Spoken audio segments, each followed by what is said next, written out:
Hello, everybody, and welcome to Against the Fence, where this is the place to be if you're obsessed or passionate about the UFC and the sport of mixed martial arts. And today we are joined by none other than Sodiq Yusuff, who has a professional record of 13 wins and 2 losses. He's currently 6-1 in the UFC, and he trains out of Team Lloyd Irvine in Camp Springs, Maryland, United States, and is ranked number 12 in the featherweight division. Sodiq, how are we doing? I can't complain, man. A little might be a little bit under the weather, but for right now, I'm feeling all right. Thank y'all for having me. Thank you. Yeah, thanks for speaking speaking to us. Yeah, we got some. What's the weather like over there? It's actually not bad. It's Maryland's a weird place. It'll be super cold one day and then super warm the next. Today happens to be one of the warm days, so I'm happy. I mean, just off there, we were just talking about coming down with something. I guess that kind of has an effect to people's immune systems out there, right? Exactly. Man, well, at least you're enjoying life over there, of course. How long have you been out there?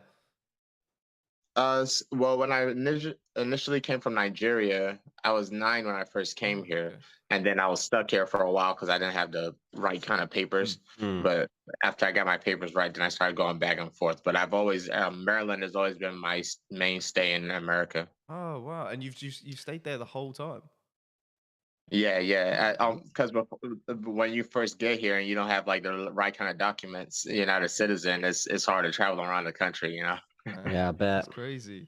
Yeah. Oh, man. Well, I mean, it was good to see you back for the second time this year. You made a quick work of obviously Don Cheyanne this few weeks ago, who stepped in at short notice, replacing 8th ranked Giga Jakadze. Now, where was your head at when Giga pulled out of that fight?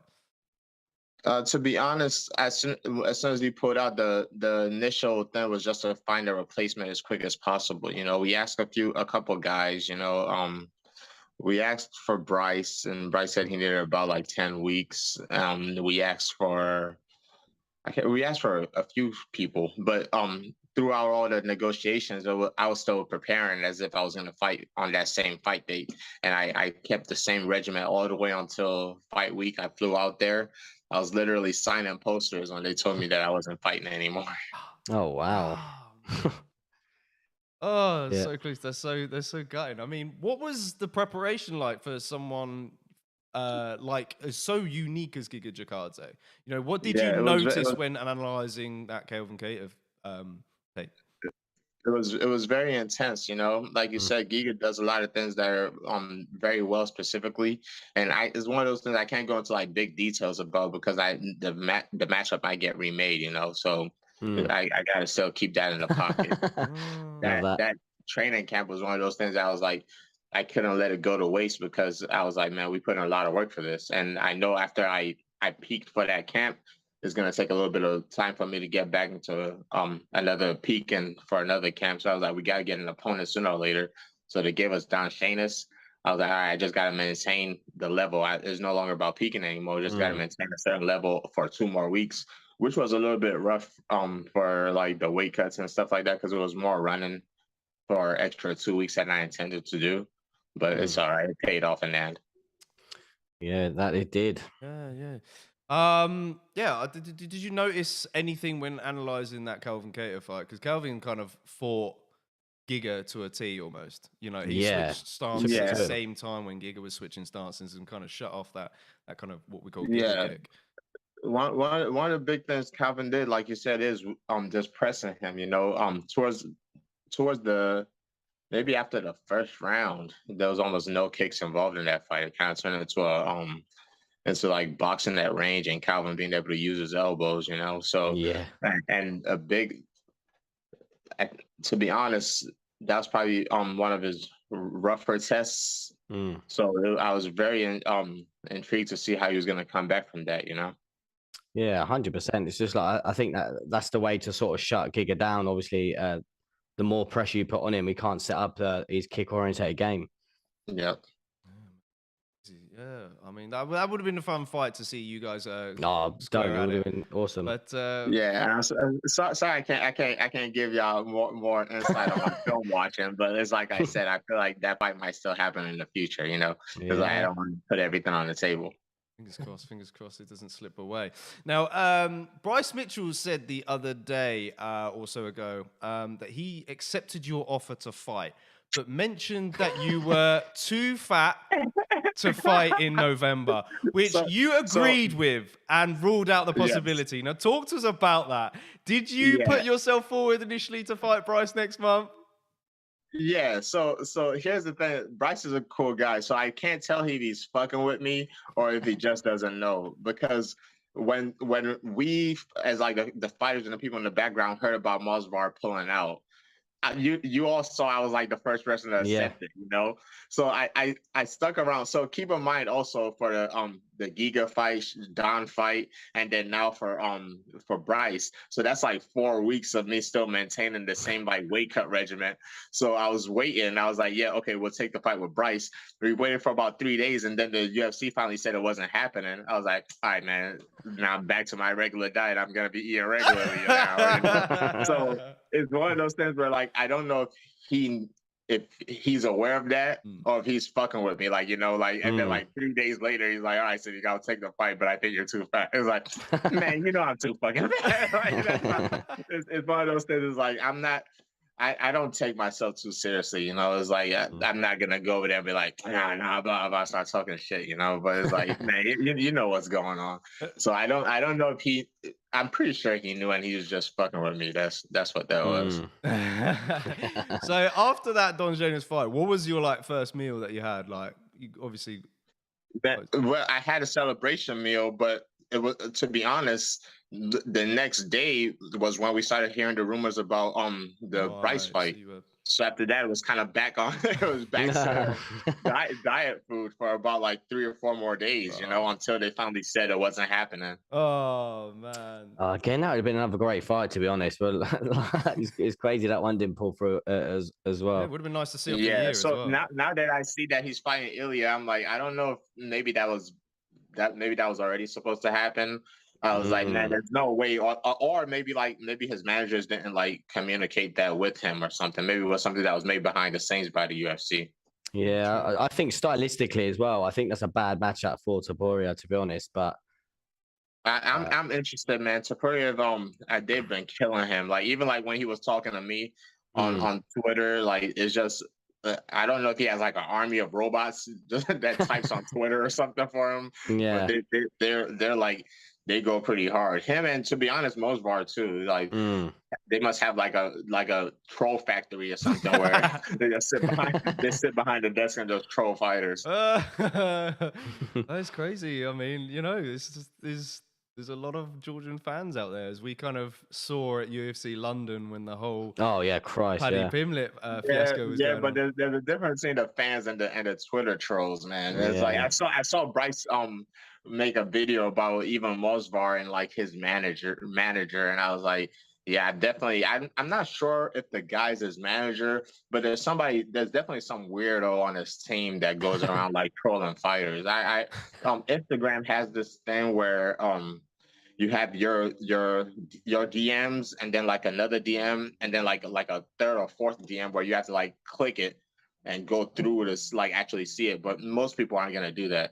And I remember one day I checked it and I have a message from somebody, I think it's his manager too, because Bryce said it was his manager that's a weirdo troll. And like there was a message that was like, hey, how are you doing?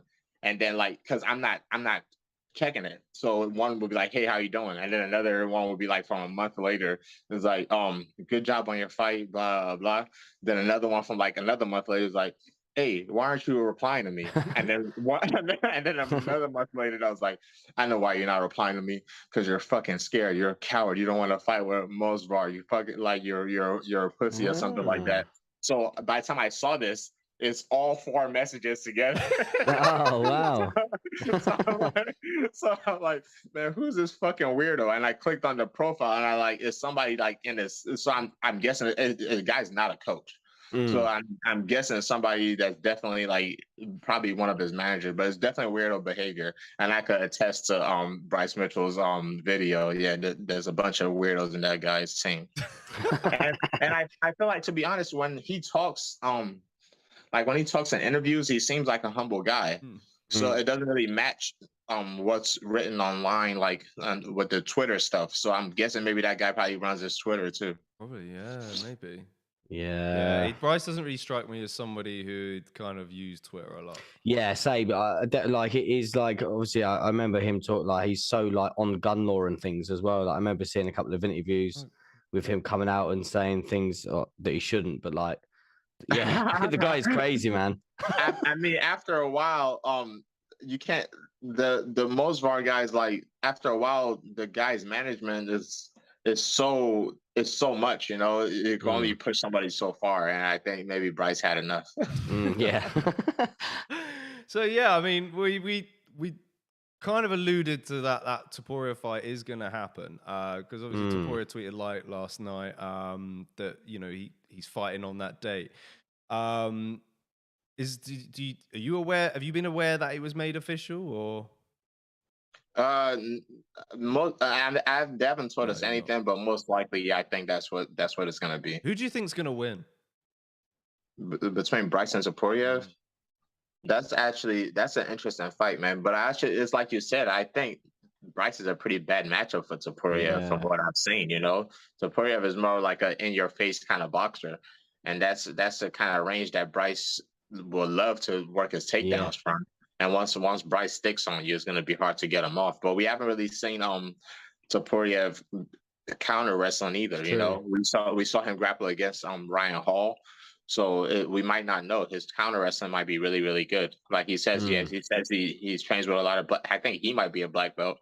He says he trains with a lot of black belts. So we don't know. The only reason why I would pick Bryce is just because of a lack of information on Topuria. Yeah, that's true. Who'd you rather fight out of them two?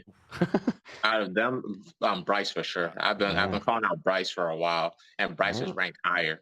To be honest, like I fought backwards like 3 fights in a row. The last one was really, really backwards. So I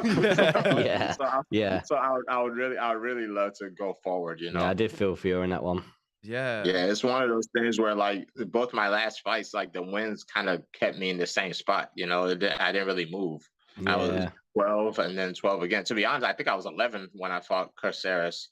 So it's like I moved back one, you know. So I would really love to start moving forward. You know, I think after the loss to Arnold, I want to get back on that racing track, at least get into the single digits. Yeah, come on, UFC, where's it at? Sort boy out. I mean, fingers crossed, man. I think they're giving this Korean zombie fight a lot of thought, you know. So that'll be a great opportunity. Make it happen, man. I've seen that you've mentioned it before as a possible next opponent, but if you had to list 5 fighters, right, you could fight next, where does that one rank? That'll be number 1 for sure. Number 1, yeah. Yeah. Korean Zombie would definitely be number 1 because that's a hell of an opportunity, especially with it being his retirement fight. That might be my chance to get a main event spot. Yeah, that's true. Yeah, it's true. Yeah, no, I did see that in. You said that in a previous. Yeah, they wanted to go back to Korea. They're going to Korea. It's like who else could main event in Korea? You know. Yeah, no, all for it. So it's got to be someone. I guess you've not really heard anything from the Zombies camp at all. Yeah, not well from his coach. There's I think his coach wants him to retire and he wants one more. So it's kind of or vice versa. Like it's something like that where one person wants to retire, one person wants one more. So we're still seeing it's a little bit up in the air. Yeah, that'd be quite interesting though, I guess, to go out to Korea and say like, obviously for you, obviously travel-wise, it's quite cool. It's going to be an interesting place to go. Have you ever been there? Yeah, no, not at all. But through my career, I've traveled before. I fought in Australia, Jordan. So it's not really that much different. At the end of the day, you're in your underwear fighting in the octagon. It doesn't. It's not. It's never. It was never natural to begin with. So we could do things to make it feel a little bit more comfortable, but it's always going to be unnatural. But then imagine beating Korean Zombie in his hometown in his retirement fight in front of Korea. Man, I hope Korean. You better get out of there quick. You better run. I hope they're nice. I've sure. never heard anything violent about. Yeah, I don't their think. Yeah, culture. that's true. Yeah, I don't think they have a pretty violent culture. So hopefully, and I'm a nice guy. I'm a respectful guy. I don't think I'll have any problems. Yeah, peace and love, brother. Yeah, because if it was in Brazil, you better run. Yeah. Then I might feel a little bit scared. Yeah. could be worse. Your name could be Cheyanne, but you know. Yeah. Exactly. Now let's talk about the possibilities of UFC Africa, because you know we kind of talk about the possibilities of that happening to a couple of fans who tune into our channel, you know, who are from that side of the world, and you know I'm sure you would be one of the first to throw your name into the hat if that card was ever to get put together. But how close do you think we are from that? Yeah, I said before too. I'm a little bit disheartened, but I feel like the pandemic and COVID definitely put like a drastic halt into it. I feel like if all that stuff didn't happen, we would have already had a show already. But I feel like because of that, a lot of things got set back just a little bit. And realistically, if it's gonna happen, I don't think it's gonna happen. Maybe like 2024, or maybe the end of 2023. But the best time for it to happen, I think, was when there was Usman and Israel was like on their shine. Usman is probably going to get his belt back anytime soon. So I feel like when he gets his belt back, I feel like they're probably going to make something like that happen. If they can't get both people on the card, at least one of them. Yeah. That would have been. Imagine that, all three of them champion as well. That was the time. It's the time. It's part, but yeah, fingers crossed. Maybe. So I mean, I've made the joke before. I was like, man, they're going to the Middle East. All they gotta do is just like drop down a little bit. I always said like. I would say like we'll accept Egypt, you know, just like just drop down just a little bit, you know. Like I think we're there. Yes, class. Would have been class, yeah, to do eventually, and I guess I imagine there's a lot of talent as well over there in that sort of neck of the woods that hasn't been picked up. Not even beyond the talent, man. It's just there's something about seeing people that look like you and come from where you come from in person. You know, it changes. It's like it changes people's mindset, because when you're watching things on TV, it makes things almost look like fiction. It's like the TV still has that element of being the movies and stuff where like the person can't really connect. Like even though you know it's real, when you finally see the person face to face and you realize, oh, they're just a human being, then it starts to seem more achievable. And to be honest, it was the same thing with me when I was a kid coming up. Like when I finally saw UFC in person, it gave me more confidence. Like, oh, okay, I could be there one day, you know, because now they're no longer the people I see on TV. I see like, oh, they're just regular guys just like me.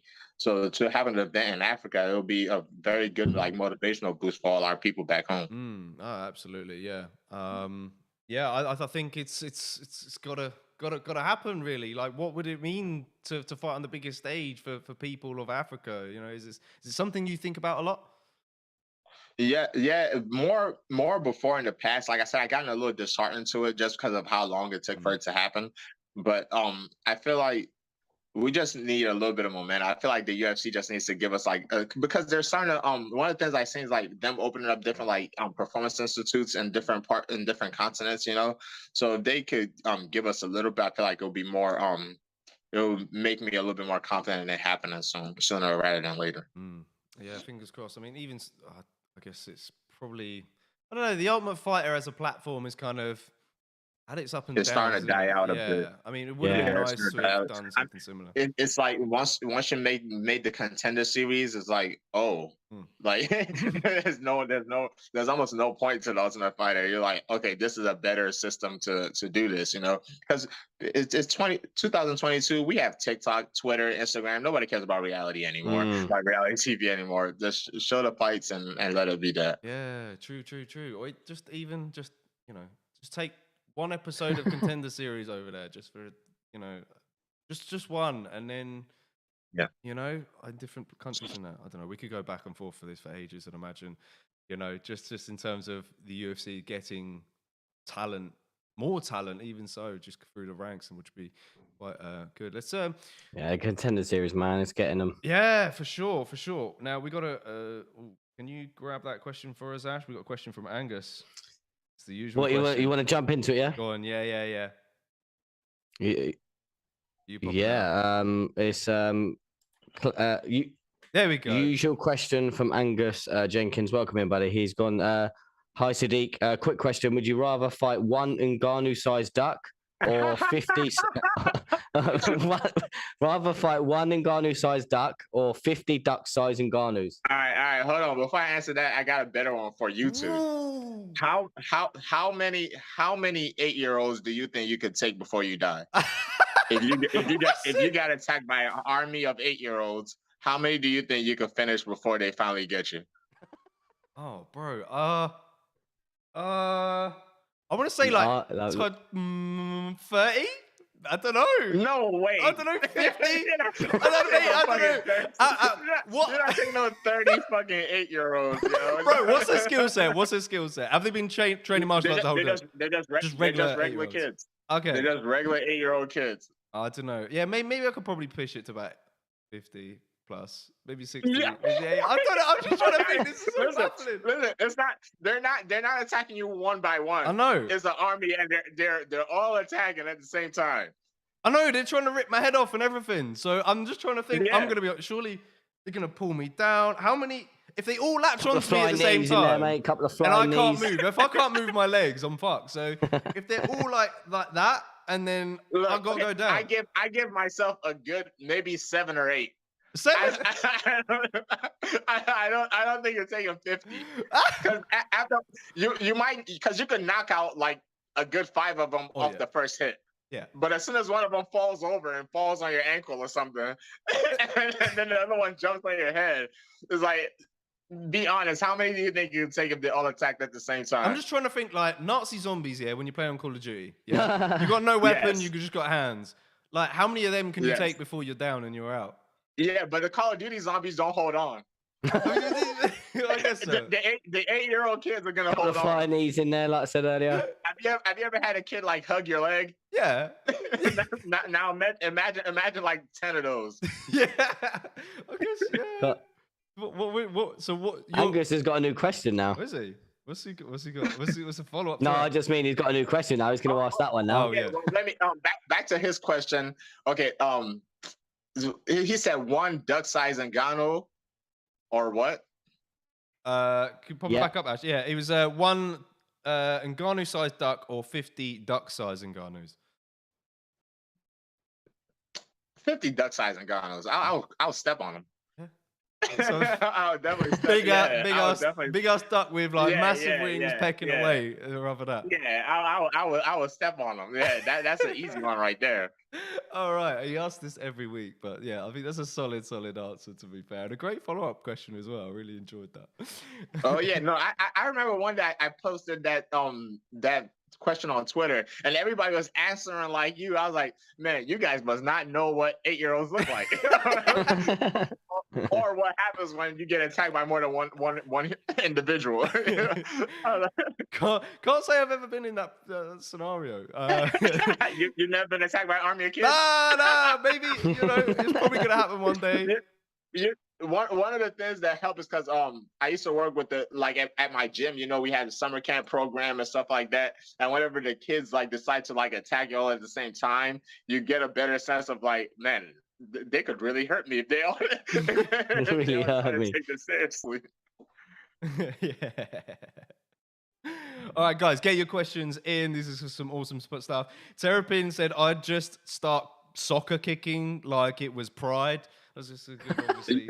Me too. I feel like that's why I was like, I think I can knock out a good 7 or 8 before I get tripped up or something. It's a good little technique. Oh dear. I guess I'm gonna whilst these guys getting some more in.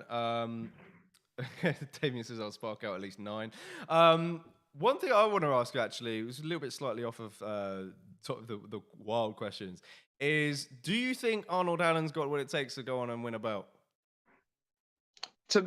Selfishly, I would like to say yes because he beat me. Yeah. That puts you up on a pedestal. Yeah. You know, so like the better he does, the less bad my loss looks to him. Exactly. But to be honest, we'll have to see. I feel like his fight with Calvin would tell us a lot about where the rest of us stands in the division. You know, I feel like I had a pretty good performance against Arnold, but I got caught really bad in both the first and the second rounds. You know, like I outstruck him number wise, but his strikes was definitely significantly a lot better. So, his fight with Calvin, if he looks really good against him, you know, I know MMA math doesn't really work, but it'll give us a better sense of where the rest of us stands, and that's a great test, you know, because I feel like Kattar is equal, if not better, than everybody else that's above him. So however he does against him will give me a very, very good idea. People sleep on Arnold a lot, man. I don't know why. His striking's a little bit awkward because he always looks like off balance, but he has a lot of power with it, you know, and he's very, very accurate. I was very confident that he was going to beat Hooker, but when it comes to Kattar, I just don't know. It's one of those things I'll have to see. Yeah, it's gonna be a great fight though. Yeah, that's very a interesting great fight. That. Yeah, and I think Arnold was kind of underlooked for a lot of his UFC career. He's been around for a long time, you know. And it's because he has to be honest, he had the same kind of problem I had earlier, where like it's hard to get. That's one of the reasons why we fought each other. It was hard for him to get matched up with certain people, and he disappears a lot, you know. Like he's a good guy. He's a quiet, like he's not quiet, but he's a good guy. He's not just talking trash just to talk trash. And sometimes the UFC doesn't spotlight people like that enough. I've said this to numerous people. I think he's quite a very underrated personality. He's actually quite funny. Like if you give him the limelight to you know, showcase his personality, he's actually quite funny. Yeah, but these days people want to see internet trolls on Twitter. That's all they care about. Actually, we got some from the chat there. Oh, he says, "Welcome in, Matt W. Thanks for joining in with the Q&A. Pop a like on the video if you haven't done so already." His question is: as a bettor, do I bet the house on Brady or Oliveira? On Brady or Oliver, I'll say stay away from both of those fights. I was just about to say the same thing, mate, because obviously Benham having that fight. Ooh. If you're gonna bet the house on the Brady fight, you should wait until like you should make like a live bet and see how like the first round goes, you know, because I don't know, another guy that people sleeps on is Bilal Muhammad, you know, and Brady is good. Don't get me wrong. Both of these guys are like East Coast guys, so they're guys that I've definitely seen around the area before, even outside of just fighting like in like tournaments and stuff like that. And Brady is legit. But that does so is Bilal. It's just his style is not appealing to people, and he looks like a little unathletic, you know. So people sleep on him a lot. But when Bilal's a grinder, he knows how to grind out a win. Yes. So if you're gonna bet on that fight, you might want to see who gets the first takedown. I think whoever could get the first takedown in that fight will dictate how the rest of that fight goes. True. Yeah, 100%. And when it comes to Oliveira, you should not touch that card at all. Like, to be honest, if you put a gun to my head, I'll pick Islam to win, you know, but that's not because that's only, I don't know. Like I said, it's just gun to my head. I'll pick Islam, you know, but I do believe that Oliveira could get it done. So those are two fights you probably don't want to bet the house on. Oh man. It's been back and forth. I think it's quite divided between those two, but there's not any fight on that card that I really think you could bet the house on. That's a great card, man. Yeah. That's a very good card. It's gonna be so good, man. Oh, okay. Wales to New Jersey says, Sodiq, who would be your next inductee to the UFC Hall of Fame? Okay, very. Ooh, it's a well. I guess now that he just retired, they might have already put him in there, but Aldo for sure. Have they already put Aldo in there? No, I don't think so. No, I don't think they have. Acknowledged his retirement, but they didn't say he was in. Yeah, so Aldo definitely needs to go in there. And to be honest, man, I know he's still fighting, but Dominic Cruz too. People really underestimate this. I mean, they undervalue the things that Dominic Cruz did for the sport. Not necessarily like as like an ambassador, but what he did to revolutionize how mixed martial arts is done. Everybody that fights from maybe 145 and under got something from Dominic Cruz. Look at his whole weight class, to be honest. All of bantamweights fight like they don't do the exaggerated motions that Cruz does, but from the stance switching, from the way they angle off, all of that came from Dom, you know. So I think that's definitely a future Hall of Famer for sure. So it'll be between him and Aldo. That's who I would pick. Nice, good picks, good picks. Yeah, nice picks. Now Damien's got a comment. He says Volk's head is built out of vibranium, so all Arnold needs is Thanos' sword, and he's got this. Okay, that's football. To be honest, when I saw Volkanovski in person, his head didn't look that crazy. I think the TV does it like an injustice because I don't know how like the it might be like the way like the camera pans over like his body, but like when I saw him in person, his head didn't look that good. I mean that big, but it might be one of those things where like the angle of the camera is like making it look a lot bigger than it is. True. Yeah, you could be right. Yeah, that's so true. I got a quick question for you. Was there anyone that got you into the sport of MMA?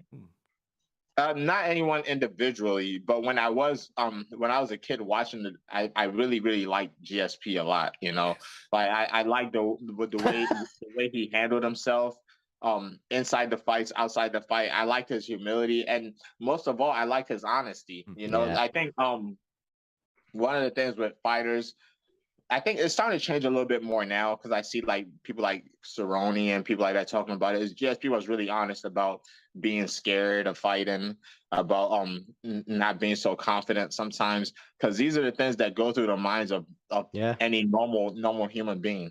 But when you're a kid and you're watching these fighters talk about man, I love getting in wars. I'm never scared. I don't watch my opponent. I don't give a fuck about blah, blah, blah. It makes you kind of think there's something wrong with the way you're thinking coming up as a fighter. But when you hear GSP saying that he's a champion, you're like, oh, okay, these feelings are normal. I mean, we're about to go get in a fist fight. Yeah. These feelings are normal. You know, if the greatest pound for pound guy currently right now is talking like that, then there's absolutely nothing wrong with it. You know, so I was a really big fan of GSP, and also the way he always respected his opponents and stuff like that. That's kind of stuff that I try to copy now that I'm in the UFC. You know, try not to take yourself too seriously. Be confident in your skills, but at the same time, be humble enough to know what can go wrong, what can happen, and how quickly your reign could be over too. Yeah, that's right. Yeah, I mean, he took everything down to like, you know, the finest of sciences when it comes to preparation, because it's just such a big risk.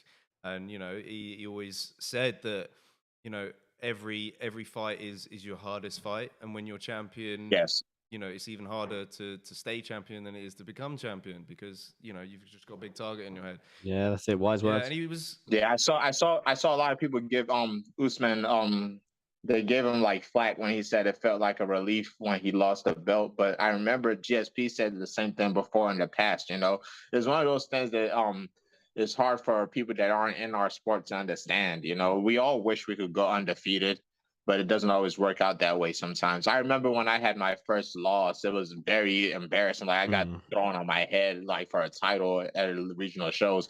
And I remember in that moment, the thought went through my head. I was like, "Oh, now I'm a real fighter." You know, like it was very strange, because before that I went undefeated as an amateur, and I was undefeated all the way as a pro, to the point where I started feeling like I was faking it. It's like I'm just going in here and like winning and leaving. It's like this isn't what fighting is. And I remember as soon as like I woke up from the knockout, I was like, "Oh, well, I'm a real fighter now." It's strange, but it's one of those things that's like it is what it is. Sweet insight. All right, cool. Yeah, excellent stuff. Oh, I got another quick one from Matt W. Do you want to get that one, Ash? Yeah, there we go. He says, congrats on your first sub. Oh yeah, I should have mentioned that. What makes a fighter go for it, and can Sugar get his first in the UFC? Oh, okay. What makes a fighter go for a submission? So you know what's funny? I could probably relate to O'Malley, because I know O'Malley is another jiu-jitsu guy. So one of the things people don't know about, it's a common misconception. People really think I don't have any grappling. But if you're from like my area, or like on the East Coast of DMV, it's like the worst kept secret ever, you know. But it's one of those things where like if you just like threw me on the street, just woke me up and threw me on the street, I would just naturally start striking, you know? Like if I get concussed or anything like that, what would usually come out of me is pressure and striking. It's just what comes out naturally. And it's one of those things where like my coach, he's been grilling me forever. It's like, man, you got to show these people you know how to grapple. It's time for you to start mixing it up. But for some reason, in my mind before, it always fighting. It's one of those things where for me to grapple, I would have to think about it. And it's that was one of the big lessons I took away from my loss to Arnold Allen. And if you watch that fight in the third round, my coach already told me I was down 2 rounds. I knew I was down 2 rounds, but in the third round, I was fighting to win a round. You know, I was never fighting to try to finish Arnold. I kept trying to win a round, and you could hear it on the commentary. Like you could see me like holding him against the fence, working wrestling. But that's because I fought almost all my career being on autopilot. It's like, and that's it got me all the way to the UFC because I'm a guy that's really big on doing drills and stuff like that. To where when it's time to fight, I don't have to think. I could just be on autopilot. But when I lost to Arnold and I went back to rewatch the tape, I was like, okay, it's time to address this issue because at this point, I know how to fight. Like fighting is no longer a physical thing. It's not about practice anymore. Now it's all about mental. I went to like sports. I went to a sports psychologist. I talked to a lot of people and started focusing on being more aware while I'm in the cage. There's nothing wrong with fighting on autopilot, but I feel like the champions are able to make decisions when they're in there. So that's one of the biggest things that changed. Like when I was fighting Alex Caceres, I was in the moment the whole time. And this last fight too, I was in the moment the whole time where it was like, all right, there's time to be on autopilot and there's time to make decisions. So that's the only thing that really changed with going for that submission. If you go back and watch my amateur career, I was wrestling and doing submissions the whole amateur career, but that's because I'm just getting started. I'm nervous. I'm thinking about what to do. But the better you get, the more comfortable you get to just reacting to what's happening. And the pros and cons of that is when you're just reacting to what happens, you're doing what your body instinctively does. And if you're good enough, that will get you to the UFC. That's it. But when you start getting to the top of the sport, these guys are too good for you to just go on autopilot. I mean, most of them are. Some people you can still get away with that if you match up well with them. But at the top of the top, there are guys that are good at specific things where it's time for you to no longer go on autopilot. You got to be able to make decisions. Yeah, you got to analyze their skill sets and obviously make moves, because obviously the sport gets compared to, we call it human chess, and that's just the perfect way of describing it. You know, it is. And I realized I did not answer the question at all. So for O'Malley to get his, I feel like it'll be the same situation as me, to where he just has to make the decision to start grappling, because I know he is a fan of jiu-jitsu by itself. You know, I train with a lot of jiu-jitsu guys, and I know he follows them, like he interacts with them. So I know he's a fan of the actual sport of not just jiu-jitsu but gi jiu-jitsu. Yeah, he's a purple belt. But yeah, that was a little insight in my fight with Arnold. I know you guys are from the other side of the world.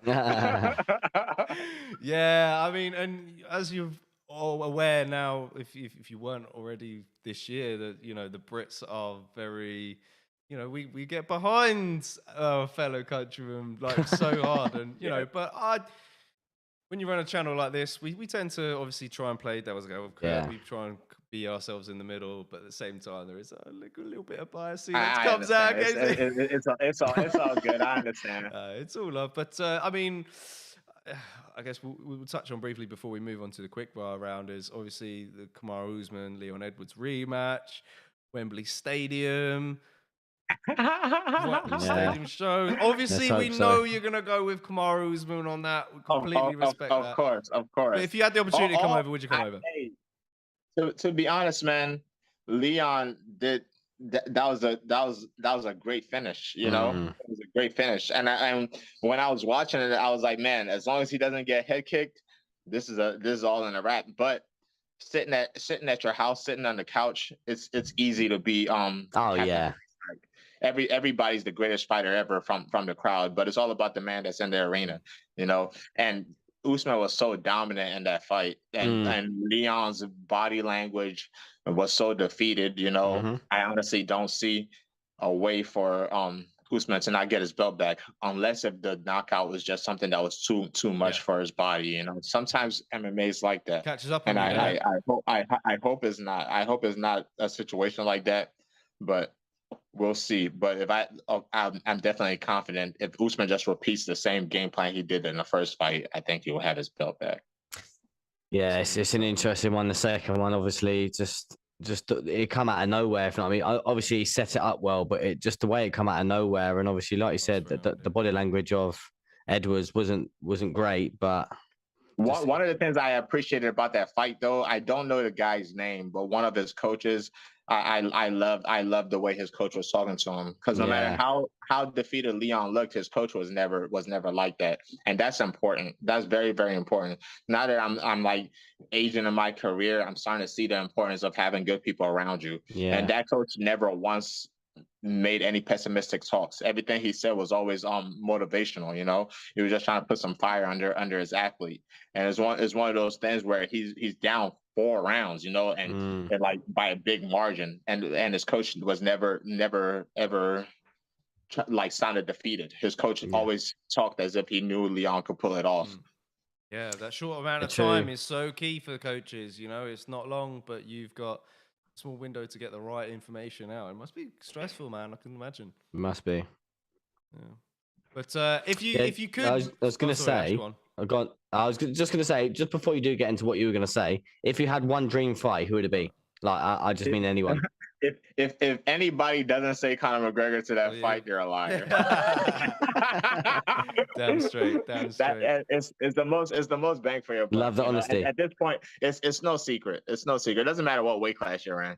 If you don't say Conor McGregor, you're a liar. The only thing that could be better than that might be like Jake Paul or something, or KSI. You know? But right now, as a prize fighter, you should always go for the best prize. Yeah, absolutely. Good shout. All right, cool. Let's move on to the quick fire round then, because there's a bit of a mixture of questions. Yeah, let's get into it. It's gonna be good. It's gonna be fun. All right, okay. What was your first job? My first job was at Pizza Hut. I was cutting the pizzas, and sometimes I was packaging them too. That's it. Okay, nice. Captain America or Iron Man? Captain America. I'm a little bit of a man. I like that type of guy. You know, a lot of people hate on Captain America and Superman, but I always like it. The guy that stands up for like being like a straight schoolboy. You know, do this all day, baby. Yeah. Game of Thrones or Lord of the Rings? Oh, Game of Thrones. That's not even close. All right, okay. so the I feel like I'm legally owed compensation for season 8 of Game of Thrones. Yeah, agreed. But agreed. But it's still the first 6 seasons is enough to still keep that show. To be honest, this first 6 seasons of that show makes it the greatest show ever made. You know, it's just season 7 is kind of iffy, and season 8, those guys they just said fuck it. They just rushed it. Yeah, they had no choice. They did not care. The planning was just off, man. Just off. But yeah, if you could be a Game of Thrones character, who would it be? Oh, damn. I never thought about that. That's a good one. That is a good one. Because to be honest, the show is good, but being in that world kind of sucks. Yeah. So outside of the incest stuff, I would love to be a Targaryen, you know? So that'll probably be it. If I'm not a Targaryen, I always tell people, if I was in that show, I'll definitely be with the Brotherhood without banners. Because the people that worship the Lord of Light, I was like, every other, see, now I'm about to get nerdy on y'all. Every other, like, you know, there are people that don't believe in the Night's Watch because they don't believe in the White Walkers and stuff like that. There's people that believe in the old gods. There's people that believe in like the Seven and all that stuff. I was like, I know for a fact, whenever Thoros or anybody in the Brotherhood does this shit with their sword, it lights on fire. That's all the evidence I need. I'm like, okay, that guy is obviously real. I like, you see the guy that has one eye that came to life 6 times. I'm like, okay, out of all the gods, at least we know that guy is real. Fair shout. That's a fair point. The Brotherhood without banners. That's a good answer. That's a good answer. Okay, Team Green or Team Black? You know what I'm on about. Oh yeah, 100. Man, come on, yo, Team Black, 100%. So they almost had me when I think it was the end of episode 6 where Rhaenyra is talking to Daemon and she's talking about killing the Lord of Tide's son, the Sea Snake's son. She was talking about killing him, and when they was about to kill him, I was like, "Yo!" I was about to switch scenes. I was like, "You guys aren't gonna kill Laenor, man." And then when they made the twist at the end, I was like, "I'm back on board." Yeah. It would have been so out of character, but very nicely done. Very well put.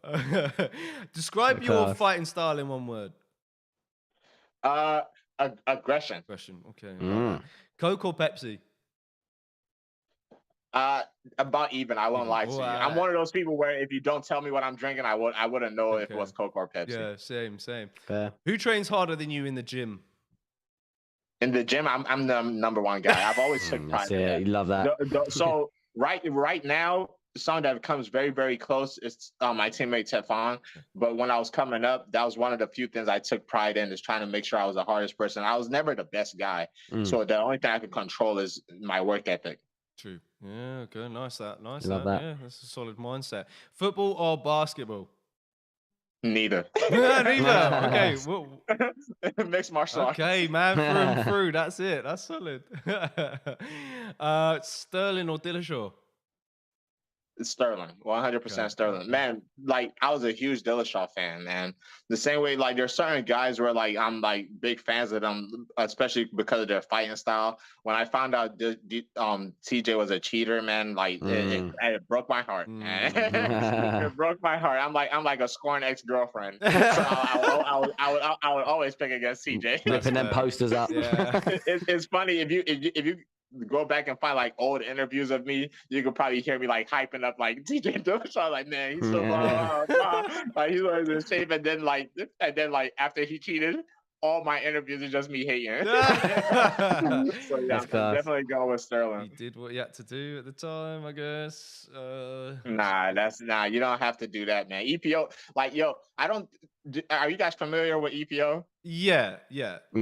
So that's not even like regular cheating. You ever see that SpongeBob meme? It's like, this is advanced cheating. Like that's what EPO is. It's like you're literally like, there's certain cyclists that was talking about like when they were on their EPO cycle, they literally couldn't sleep unless if they worked out.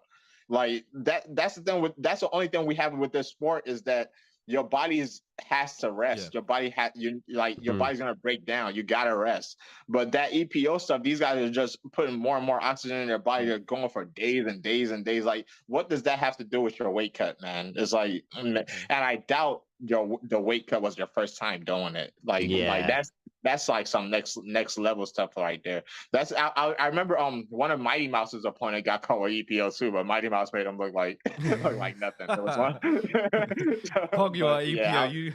I don't need that shit. The EPO did not matter in that situation. But with Dillashaw, I was like, now we gotta look back at like all the people that he beat, you know, and have to wonder if those were legitimate wins. You know, I'll still give him the Renan Barão one because Renan Barão kind of also looked crazy when USADA came out too. You know, Renan Barão went from a world beater to like a regional guy. You know, so yeah, definitely go with Aljamain. Yeah, it definitely puts a black mark on your name for sure, and for the rest of your career, pretty much. But well, I hope Aljamain wins. Dillashaw's still good. I won't lie, he's still good. But I hope Aljamain wins. Yeah, it's going to be interesting. I think personally, I think Aljo is going to be a bit too physical for. See, favorite music genre. Favorite music. I'm actually one of those guys where I listen to anything.